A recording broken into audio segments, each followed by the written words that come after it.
what's up guys, Nandra here, welcome to another video. So this video is going to be a little bit longer than other videos that I've made recently, just because for this video I have to tell you guys not only a story, but also show you guys the deck list, and also show you guys 4 games at the same time. So this video is probably going to take about 40 minutes or so, so let's go hop into it. So as you can see from the deck title, this is basically mid-range blood. Now a friend of mine in Discord, he's like a blood main or whatever, but like he felt like mid-range blood wasn't like viable or anything like that. So generally for me, like if you tell me that something's like not viable and it's actually like, you know, not a meme, like so for example, you can't just like walk up to me and be like, no, Andrew, I don't think say support cannon sword or say or say woodland band force is like viable or whatever, and having make a deck. No, I'm not gonna do that. But if it's something that I know that works, then yeah, I'm always gonna go ahead and just like build a deck list for it. I'm gonna go ahead and send it to you. If you're like, okay, well I have doubts or whatever, I will literally play for as many games as you want until I'm able to, like, I guess, like prove my point or whatever. So yeah. So for this deck, like, I'm only playing Tubania just because like I don't really focus that much on the bat synergy. I'm literally just playing it in here because it's a better fighter. It's a better Unica. Just because like if on like rare situations where you're going second, so you get first evolve and you play Goblin Mage and then you get a 2-drop. I want that 2-drop to be the Vania if I have to evolve it, just because like I don't want to evolve back, man. That's gonna feel so fucking awful. I also don't want to evolve Blood Wolf from Ghostface just because like this deck does to some extent need to win on board, or at least go even on board. 2 carrots are one of the best things you can do, just because like it gives you some longevity to your deck. It helps you not be as pressured on like evoing and whatnot, just because it's a constant 2-drop that you can always place. You never really run out of cards. 3 Vite. I really like wards, and I actually really like the Vite ward because it's more offensive. Now obviously, like if you want a more defensive ward, they can go for say Grimnairs, but I don't like Grimnair in this deck just because it doesn't do face damage anymore. And I also don't like Disagreeable Demon just because, like, well, she's disagreeable and she might not always be a ward, and sometimes you need wards. 1 Tina, just because Tina's really good for neutrals. 3 Nighthorde. Alright, so Nighthorde is a card I really like a lot, just because like if you're on the play, if you're going second or if you're on the play, it's a very nice good removal spell going either first or second. If you're going second, it's insane because you get to remove a 2-drop that they had, or just, you know, a 2 HP creature, get 2 creatures of your own, evolve one of said creatures to kill another dude at the same time. So basically, it's like a mini swing card evo, but it makes tokens, and it's not like you're not actually like playing out like real creatures. So it's always very good. Additionally, it can be used with the Vania. However, like I said, like that's almost never happening just because that's not the focus of this deck. 2 Gruff. Gruff is really good. Like I knew he was when I saw it. I honestly thought he'd be like the Dr. 5, but yeah, like he's still a very good card. He lets you trade into Phantom Cats. He lets you trade into what else? He lets you trade into Phantom Cats. He lets you trade into Sybils. Lets you trade into Albert and come out alive. Like that. Like that's so huge. 2 Dance of Death. Dance of Death is really good. Especially if your deck that's like not like going to like the super late game, just because when Dragon tries to cheese you by like dropping a Baja on you or whatever on like 6 or 7, you can just go and Dance to Death and you'll be fine. Like if they play Israel, Dance to Death, good to go. Very good card. Scarlet Sabrer basically does the same thing as the Dance of Death, except it's also a creature, so that makes it a little bit better. It's also kind of tanky, so yeah. Triple Phantom Cat. So you might be wondering, why Phantom Cat, Nandra? You're not playing any neutrals. Okay, well, 1, that's not true. Because I'm playing 3, 6, 8. Yeah, because I'm playing 8 neutrals. Now, obviously, that's not the point. That's not the point of why I included this. I literally included this just because like it's good card draw. Generally, when you can get the effects of spells on that of creatures, you want to go ahead and pick the creature every single time, just because creatures are inherently better, just because like they can directly win you the game on board. The spells generally cannot. And so the Phantom Cat's gonna be your reload card, just for the games where you're like you're going even. It's also a very strong static minion, as you know, as a 5/5 that becomes a 7/7. That's insane. 1 Blood Hungry Matriarch. Matriarch is very good. It's really good versus Shadows, really good versus versus like late game neutrals that like somehow like have like a bunch of carrots. You can just get like kill, you can just get like mop up all the carrots, hit them for 3, and then any creature that they play afterwards, if it dies, they take more damage. It's a really good card. But I'm only playing as a 1-off just because like you really don't need that effect all the time. You just need it sometimes. 2 Emeralda. Emeralda is still very, very good, and even though, you know, I'm not going into Vengeance with this deck, that's not the point. Emeralda by itself is a 2-mana 4/5 that basically just... Sorry, so it's a 2-mana 4/5 that basically just like, reads like, kill a creature. Like, that's actually... Sorry, kill a creature or kill an amulet. That's actually ridiculous. And I cannot see it... I can't see this card, like, not being, like, a mainstay in Blood decks for quite some time. And then lastly, 2 Spawn of the Abyss. Now... For playing this, so one of the big things that he mentioned to me was that like the deck was that like whenever he played the deck, he felt like the deck had like no reach. I don't think that's true. Like for Blood, if you ever need reach, literally just play Spawn. Spawn basically reads like, okay, deal 5 damage to your opponent immediately. Well, sorry, not immediately, but deal 5 guaranteed damage to your opponent and deal upwards of say 13 damage to your opponent. That's actually insane. Like that's actually really, really insane. Additionally, it's very, very tanky, and if he can save an Evolve for it in the Blood Mirror, and they don't have say Mask of Black Death to block the shot, that's still 13 damage on a creature that they can't kill because it's in stealth and has and outlives a revelation. So if you can follow that up with like any damage, you're gonna win. Like at one point for one of these games, I was in a position to do like 19 damage to my opponent. That was insane. Yeah. So let's go ahead and hop into the games. So he did ask me to like keep his like identity a secret, and that's fine. I'll go ahead and respect that. Now these games were very, very interesting for me, just because I really like them a lot. And I did like lose one of these games because I punted out of vanity, but hey, you know, these things happen. So I'll go ahead and talk about each and every game. I believe I'll just go ahead and start with, well, I'll go ahead and start with the Haven game.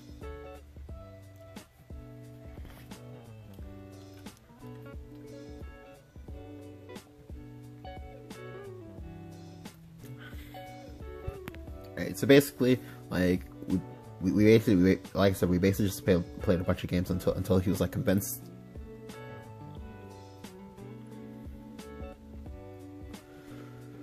Alright, so I'm going first this game. I'm going to toss back the Razor Claw and the Scarlet Super. I don't need those, but I will keep the Vite. The Vite is kind of decent to keep just because it is a 3-drop. Yes, I know him versus Haven. However, I didn't know what type of Haven he was playing.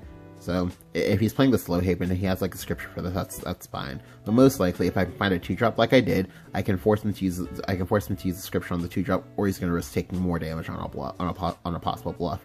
Now I do get the spawn. Like now I have a very good curve. I just need to find a 4-drop. That's all I need to find, and I'm good to go. He passes. Now when he passes here, that kind of told me that okay, maybe he has the scripture. If he doesn't have the scripture here, he's just donezo. But here he plays that White Tiger, so I'm in a really good spot, especially because I find the Vanya. So now I can go ahead and play Vanya and Blood Wolf, hit my opponent for 5, get through his ward, and now he has not 1 but 3 different creatures he has to be wary of. Like even if he has a swing card Evo here, one of these creatures is living to the next turn, and that's very, very important because that's allowed me to push like additional at least 4 damage. Here he goes for the Tribunal. The Tribunal gets the best. Sorry, gets the best or second best snipe, depending on how you look at it. So here I just go ahead and evolve.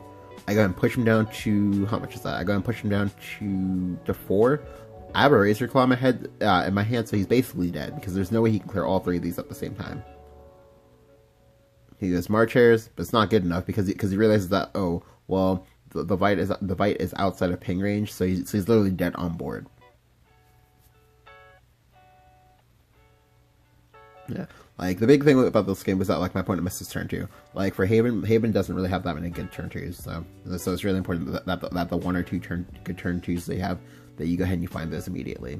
So now I'm going to go ahead and show you guys the game I lost. Alright, so for this game, a big portion of why I lost is because like generally when I go ahead and scrim with people, I go ahead and I show them the list beforehand. So it's that way they like know what I'm rolling with or whatever, and it's that way that they have like a general understanding of like, okay, well this is why he's playing all of what he's playing. Alright, so again, toss back everything but the Blood Wolf. And now here I get the Spawn of the Abyss. Now again, I don't know what he's playing, but because I know that he is a player that usually likes like mid-range and control strategies, I know it's probably gonna be something slow.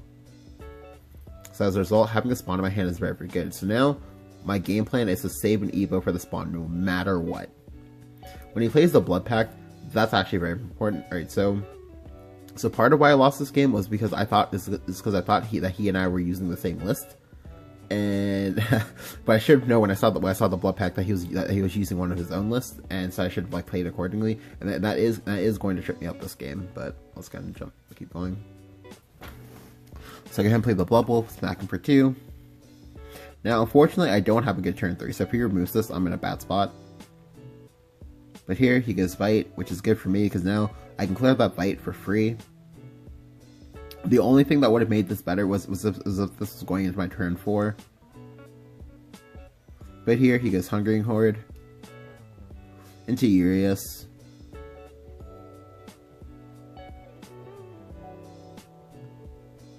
Alright, so here I'm just going to go Night Horde. Alright, so I did have the option to not Evo this, but I choose to go ahead and Evo because the Urias is going to do a lot of damage. However, this does play into the Scarlet Sabrer, which is part of why I Evo'd, because I didn't want to just go ping Scarlet Sabrer then Evo the not Urias, because that would have made it troublesome for me. But here, this part is still dangerous because I have to clear out that Scarlet Sabrer, so I'm just going to toss him in Gruff. Like, it is very, very unfortunate to have to toss in this Gruff, but you know, things happen. Like, I was always going to have to suicide something, so I might as well just suicide that. However, thinking about it now, a potential line that I had was to just ping it with my Scarlet Sabrer and then go face with my bat. Because if I had done that, I would have been able to heal for 2. I put it into range of Tina, but and then I can just go Tina plus Razor Claw to clear something out. But I was very, very hard stuck on this whole keep an Evo for spawn no matter what. Don't do anything like too crazy. That way he doesn't know exactly how much reach I have. But yeah, like thinking about it now, this is definitely the play. I should have just gone ahead and done that. Yeah, because now he plays Urias, and I'm in trouble. I'm in a bind. So here I believe it just goes Scarlet Sabrer, and then I go ahead and I ping his Urias. I ping the Urias because like the Scarlet Sabrer is already like difficult for him to want to clear, and I want to set up for Blood Hungry Matriarch. But here he chooses to trade, so they can Scarlet me. To be honest, I didn't actually understand why he traded in the other dude as well. I think he might have done it to play around Blood Hungry Matriarch because he does know that I have that in this list. And now here yet again, I'm in another weird spot. I should have just Evo'd, but I chose not to.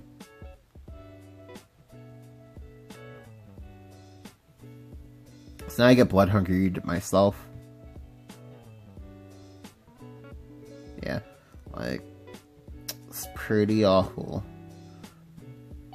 But now you're gonna see that like me like choosing to make this play how it's gonna cost me, because now I'm gonna take 4 damage from this creature, and that's deadly because here like this is basically the final turn of this game. Like if he can't heal for 3, or sorry, if he can't heal for 4, he's going to die. If he can't either kill me or heal for 3, he's going to die this turn. But he has a Temptress, and then he kills me because I did like greedy things and I got punished for it. Now the big thing about this game was just that, like, again, all I had to do was just give him that second Evo at some point. It didn't matter when I did it; it just mattered that I did it. Just because taking that repetitive damage from him like was very, very dangerous. Because like again, from seeing the Blood Pact, I should have known that okay, he's definitely playing something different than my list. Therefore, because I know that he really likes Temptress, like that's 100% a thing that's in his deck that can actually die to by just like. Didn't think about it, didn't care. It's just like, okay, well, like I gotta go full greed mode. So now I'm gonna show you another game. So this game, even though I won it, like I don't think I played it as well as I could have. Probably a little bit because I was tilted from that last game. Well, not really tilted, but like, but still like very, very like upset at myself for like misplaying the way I did in the last game. So this game, I'm going second. That's fine. I believe I keep most of this. Yeah, I believe I keep the 2-drop. and the removal spell, just because those are very, very nice. I do get the Razor Claw. Now, the Razor Claw is pretty awful, because, like, I never use Razor Claws early, just, like, because if you've watched any of my Storm Dragon gameplay as of late, like, I literally just hold removal spells unless I'm, like, physically forced to remove a creature. But that almost never happens, so I just, you know, I don't need to. So here, he goes Baphomet, and instead of like playing the removal spell, I choose to counter with the Vania. I choose to counter with the Vania because I know he wants to play Vite. Yeah, like he's 100% gonna play Vite just because Vite is technically his best play. But now I'm just gonna go and remove it.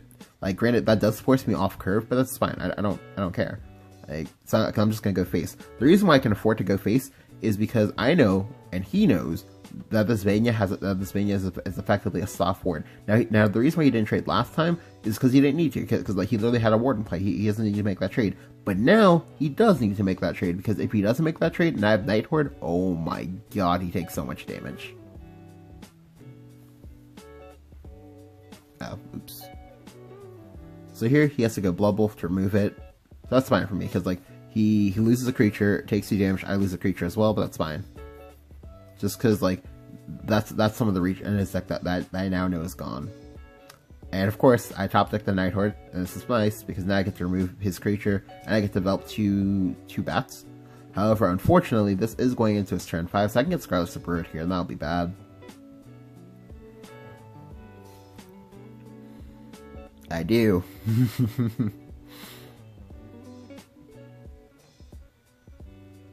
Alright, so here I do have the option to clear it, to clear off the Scarlet Super if I want to, but I don't want to. Like, I don't really care about it. Now again, like, I could have, but I didn't really care about it. The reason why I didn't care about it is because, one, I do need to actually be in Vengeance for some parts of the deck to work. Additionally, I wasn't expecting to have the Phantom Cat, but now I'm gonna take a lot of damage. Now I'm definitely gonna take a lot of damage, because now I'm gonna be in Vengeance. So this is nice. I'm just gonna go ahead and go Dance of Death. Now I'm going to trade. Like, the damage is already done. Like, I definitely was not playing around Phantom Cat here, but thankfully I am in Vengeance now. But I can, you know, I can still almost die. Like, there's a lot of things that kill me. And here he goes Baphomet into Vania. Now here, I do think he should have traded, because, like, if he doesn't trade, yeah, Matriarch comes down, you get blown out. But I guess he didn't want to give me his last Evo, because he was, like, I guess, like, afraid of what might happen if he does, so, I mean, that's fair. Like, but I definitely think it would have been probably fine if both of us had no more Evos. Because now he just, like, passes, and here I just play Scarlet. I go back. It's very, very relevant. It's very, very important that I go back up to 10. Here I also misclick. I meant to play Vite. I meant to play Vite, but I was distracted. I go ahead and put him into Vengeance anyway. It doesn't matter to me right now. Like, he can't kill me from 10. So he has to trade. And now here I'm very, very curious as to what he has in hand. But this is fine, because the damage is already done, because he's lost, because now I have lethal. Razor Claw. Play my own Emeralda, evolve it, go face for 6, GG.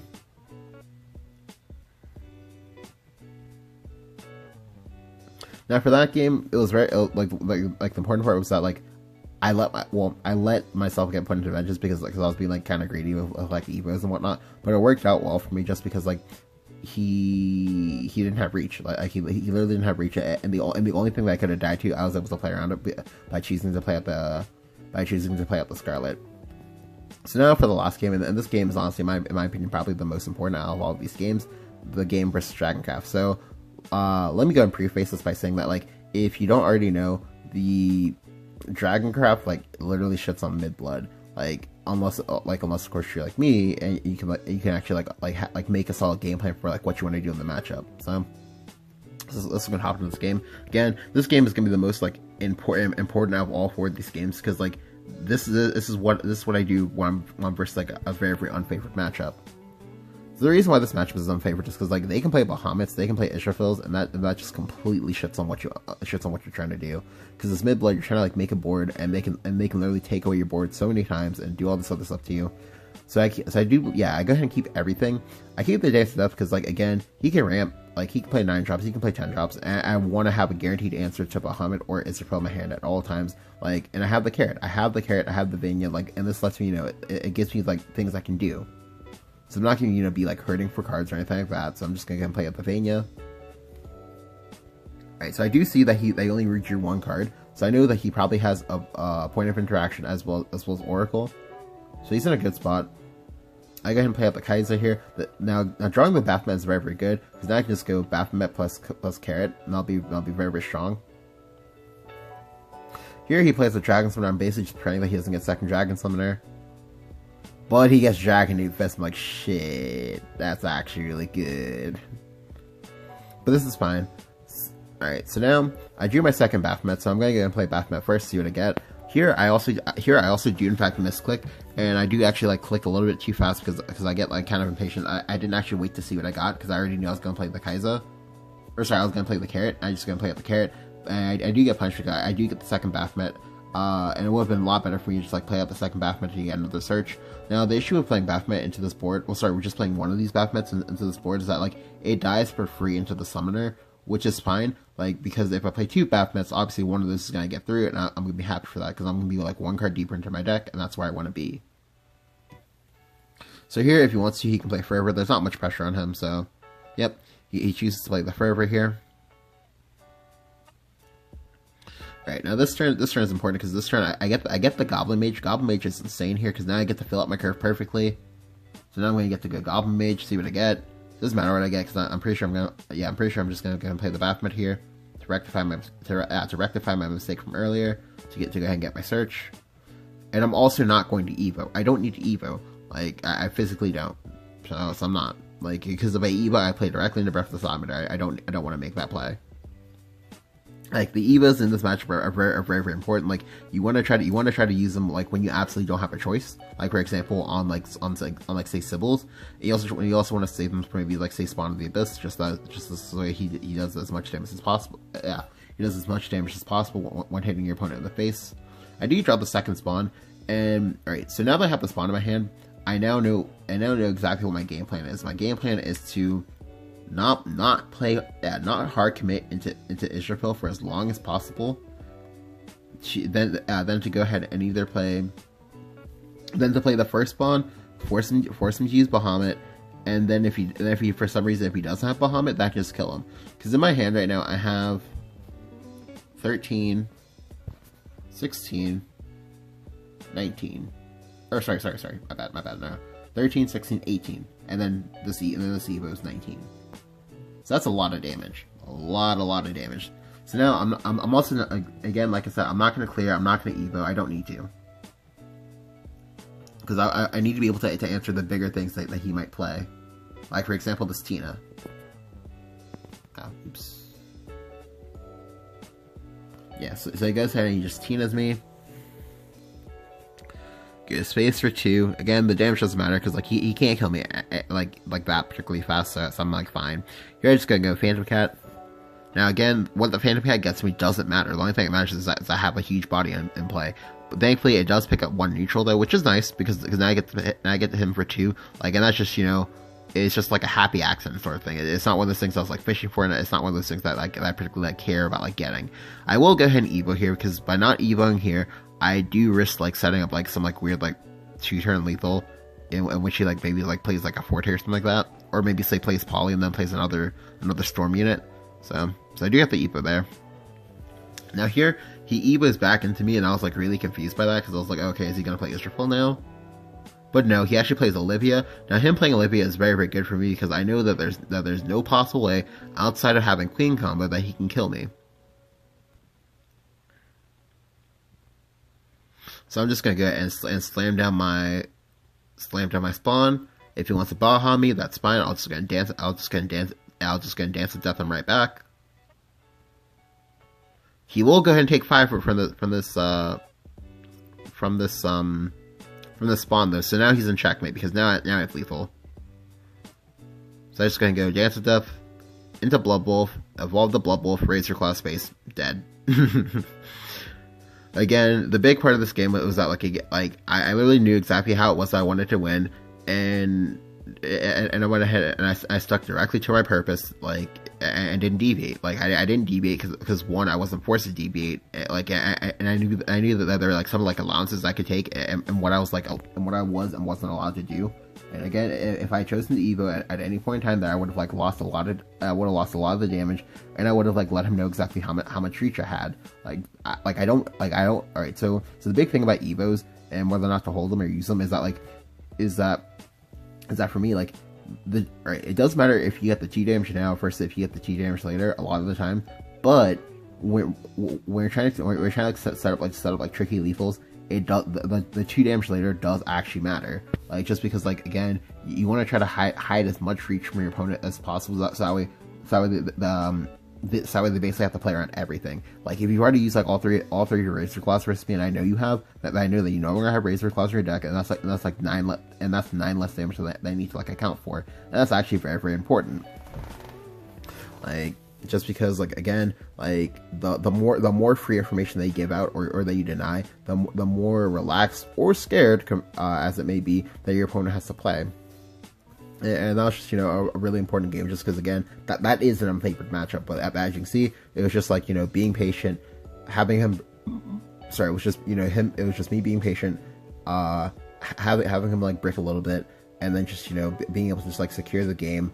Even though I guarantee you, like, he thought he had me. Like when he played the Bahamut and he like cleared the spot, I guarantee you, like, he probably thought he was safe. But like, you're not safe, not from me.